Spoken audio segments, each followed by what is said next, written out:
Hello, and welcome to another Growth Masters Federal presentation on growing your business in the federal marketplace.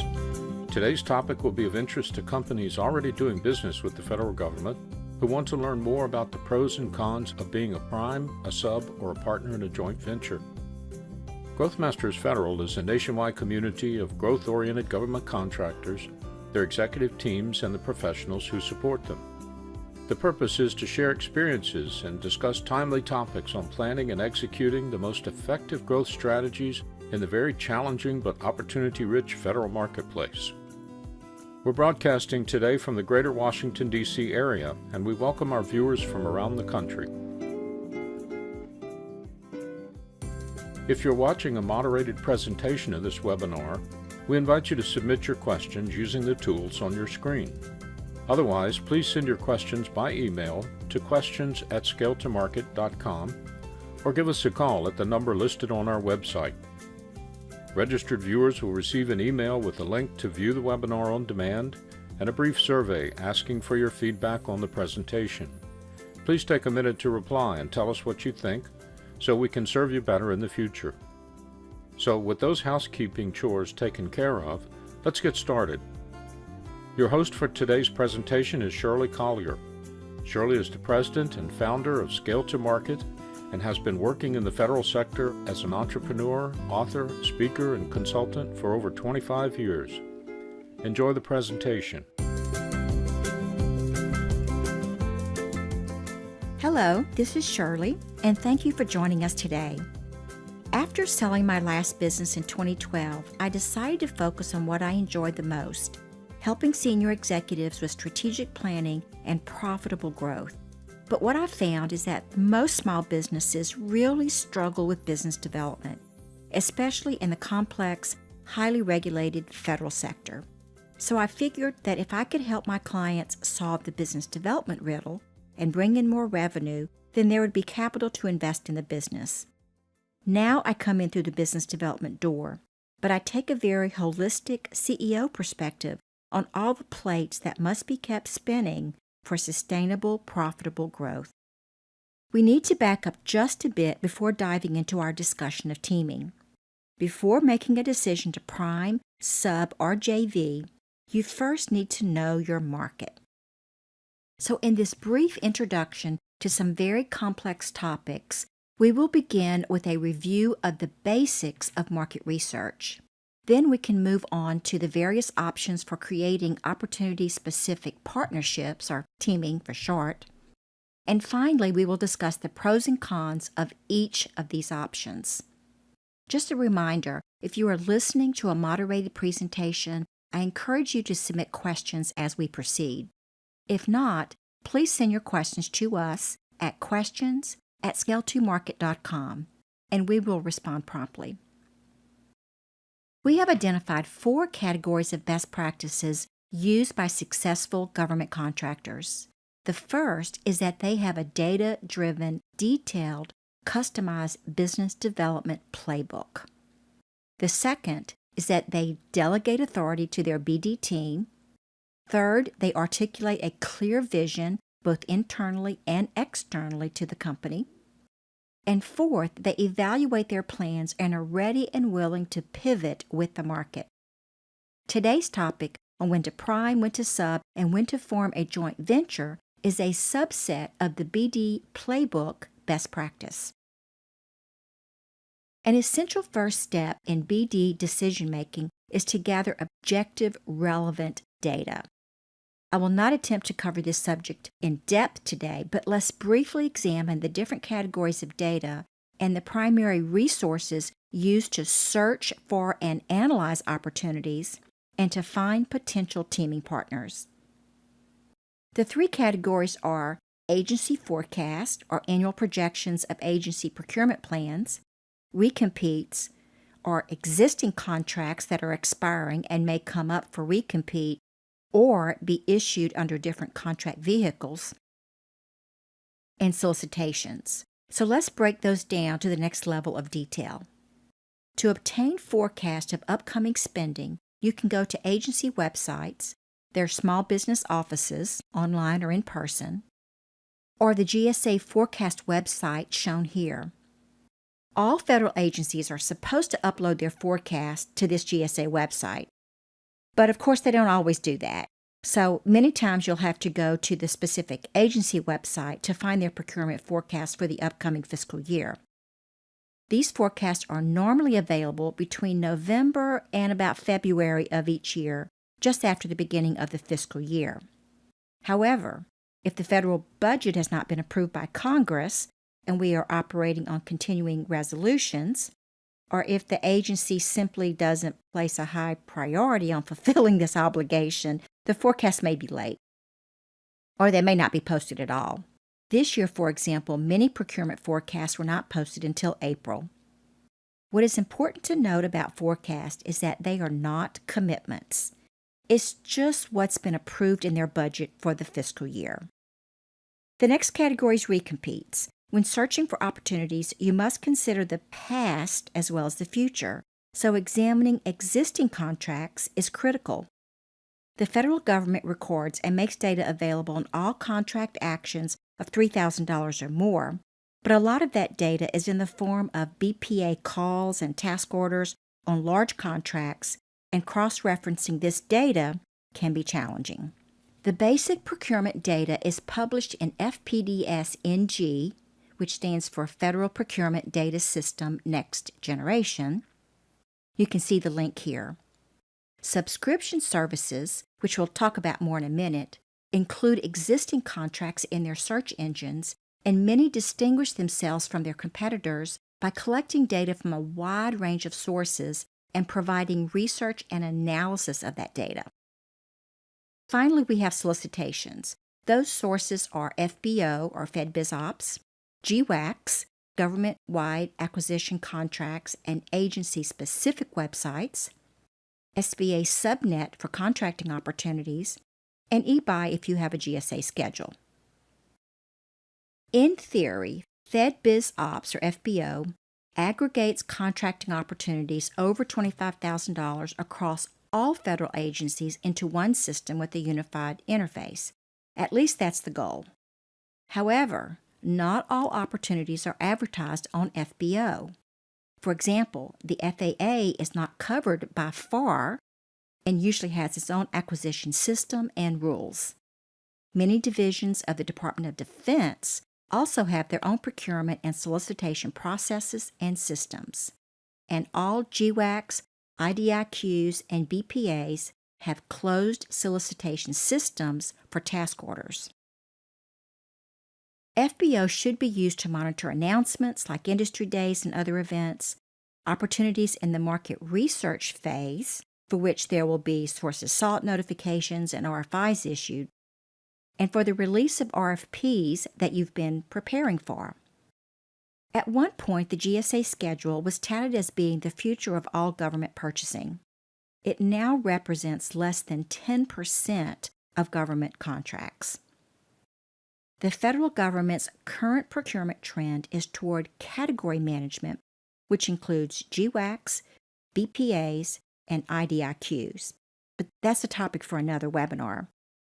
This trend is for cost-cutting purposes. It is easier for a contracting officer to manage one $100 million contract than 10 $10 million contracts. The point here is that these sources exist today, and savvy contractors have learned to mine them all.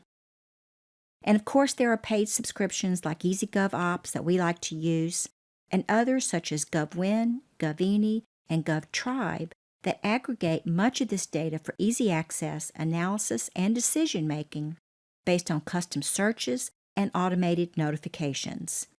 These services can perform a critical function, enabling you to focus your staff and limited resources on pursuing qualified opportunities. So these are the primary data sources. It's your responsibility to synthesize this information, incorporate it into your BD strategy, and determine whether you want to prime, join a team as a sub, or form a joint venture to go after those opportunities. It is what successful government contractors do. Now let's discuss when and why companies should team. We'll begin with prime contractors. Teaming enhances their competitive posture and adds new opportunities in agencies where they do not already have contacts or a presence. Teaming allows primes to share performance risks, although they have privity, meaning they are still responsible to the government. Teaming allows primes, and subs for that matter, to build past performance in new skill areas. And the last reason is that primes have small business subcontracting requirements they must fulfill. And so they are always searching for small, competent contractors they can work with to fulfill those requirements. For subcontractors, there are several reasons to consider a teaming relationship. It provides a way to capture new business with less risk, especially financial risk. Proposal development can be very costly. Subcontracting can increase market access by leveraging the prime's relationships and knowledge. Companies may choose to subcontract because they are ineligible to prime. They just don't have the quals, either past performance, scope of skills required, or the organizational infrastructure to prime a given contract. And the last reason to subcontract is to learn new skills and build past performance. And finally, the reason both primes and subs want to partner is because the government encourages it, and so they look favorably on proposals with strong, diverse teams. It is important to understand the regulatory limitations on teaming. Let's begin by looking at the Ostensible subcontractor rule.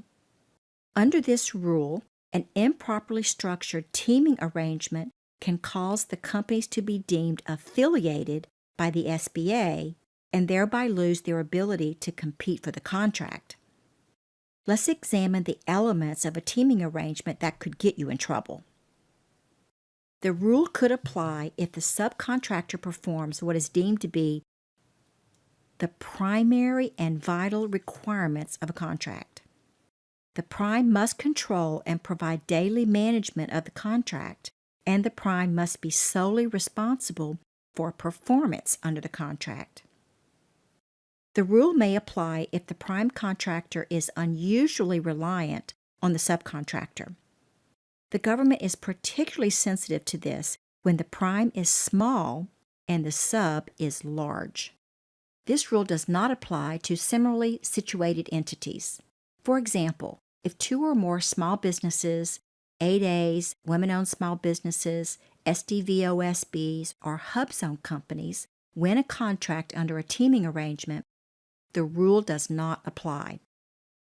For making this determination, all aspects of the relationship between the prime and the subcontractor are considered by the government, including but not limited to the terms of the proposal, such as contract management, technical responsibilities of each partner, and the percentage of the subcontracted work, agreements between the prime and subcontractor, such as bonding assistance or the teaming agreement, and whether the subcontractor is the incumbent contractor and is now ineligible to compete as a prime.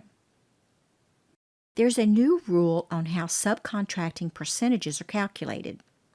These are the rates allowed on various products and services. They used to be calculated based upon labor rates. However, these percentages are now calculated based on the total price paid by the government. So, for example, on a $10 million contract, of which $8 million is for services, $4 million can be subcontracted. We're going to pause here for a moment to allow our moderators to catch their breath and review the questions that have been submitted so far. We'll be back shortly, so stay tuned. Today's presentation is brought to you by Scale to Market, and your host is Shirley Collier. Scale to Market helps businesses think, plan, collaborate, and prosper in the federal marketplace by developing and executing data-driven business development playbooks. We thank you for participating and encourage you to submit questions and comments to the moderators or by email to questions@scaletomarket.com. Now back to our webinar on when to prime, when to sub, and when to form a joint venture.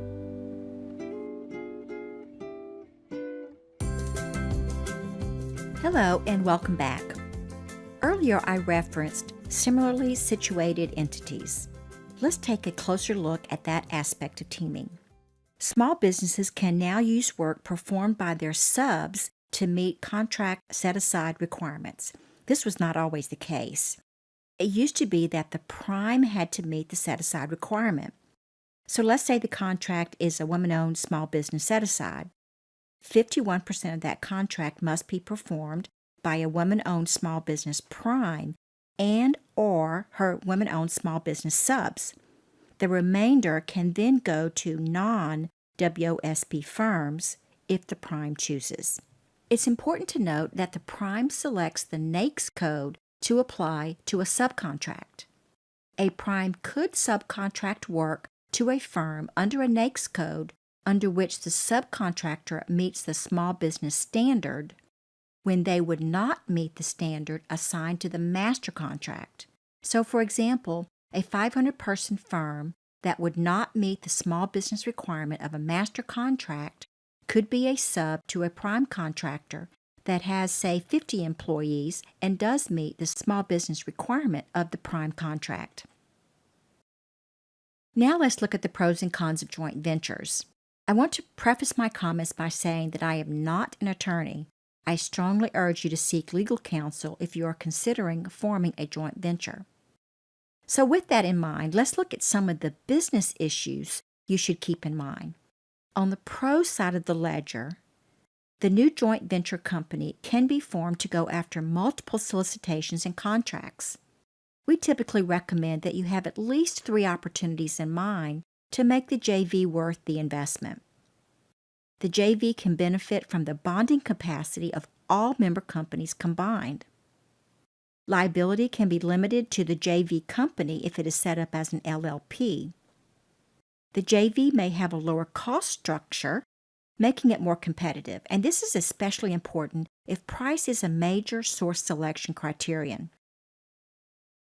From the government's perspective, the resources of 2 or more companies are used to perform the work, which increases the probability of a successful outcome.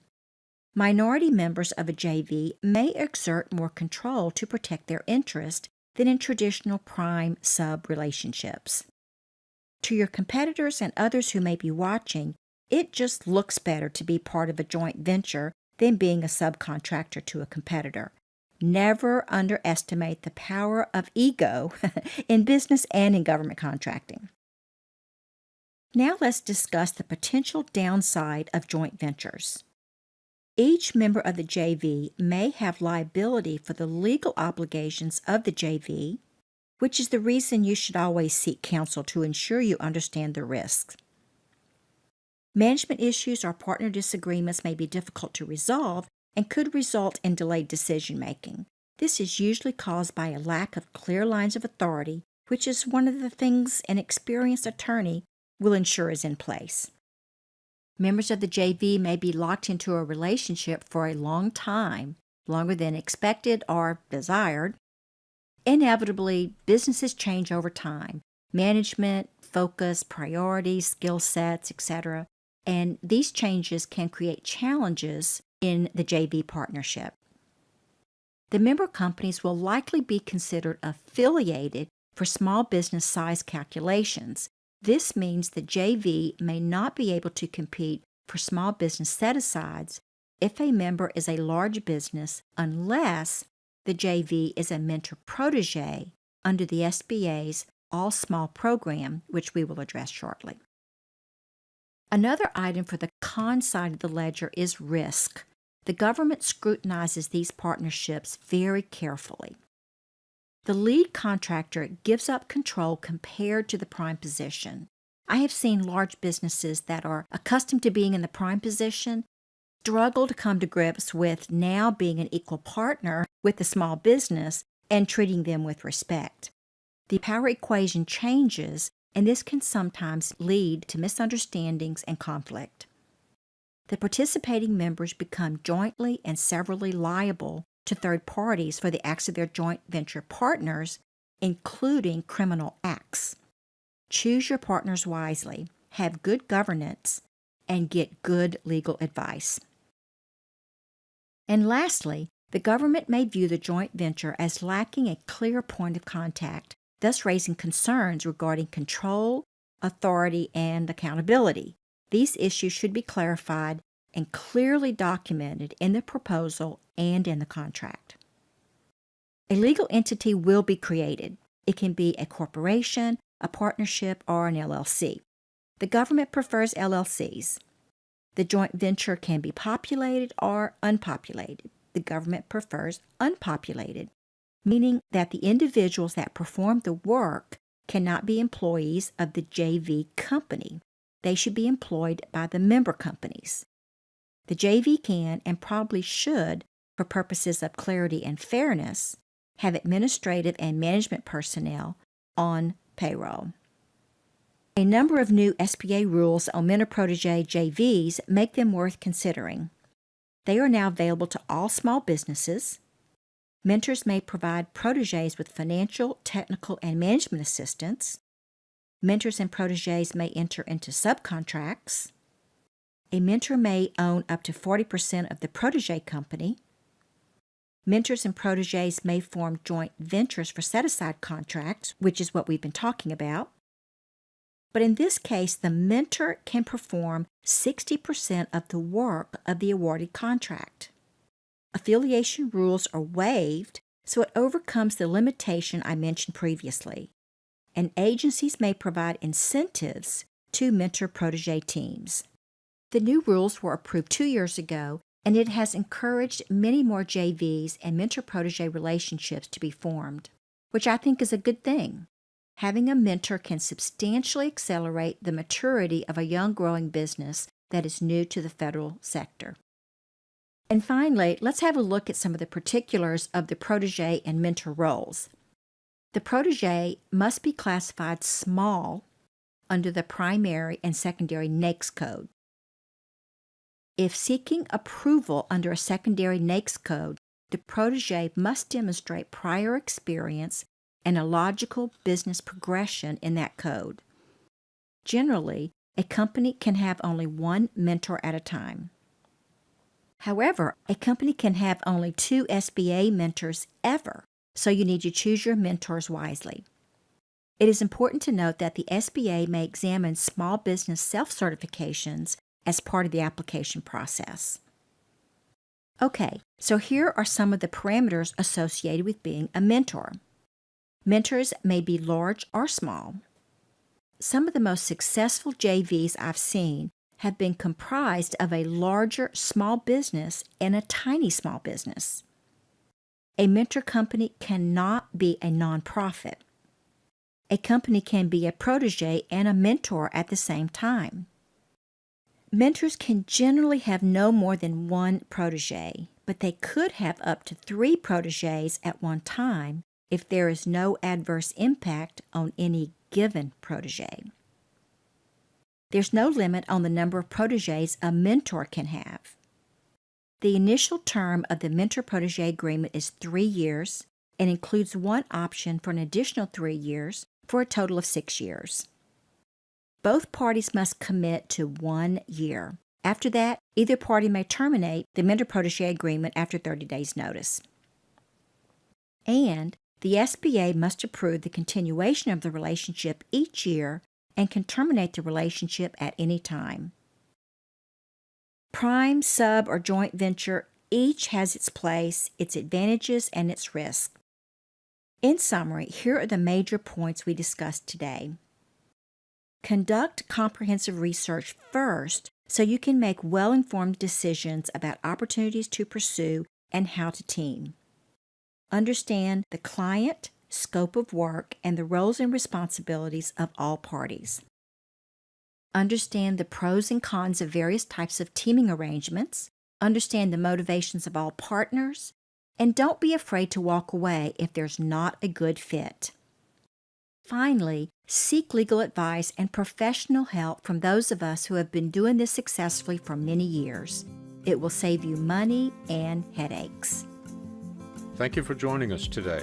Visit our website at scaletomarket.com and check out the Growth Masters Federal podcast channel. Contact us if we can help you in any way, and join Growthmasters Federal to gain access to members-only resources such as on-demand scheduled and live presentations and podcasts, and access to qualified professionals who can help you operate and grow your federal contracting business. Registered webinar participants are also entitled to a free 45-minute business development consultation with Mrs. Collier. Contact us to make those arrangements. If we did not answer your questions today, send them to questions@scaletomarket.com and we'll respond quickly. Join us again soon for another informative Growthmasters Federal presentation.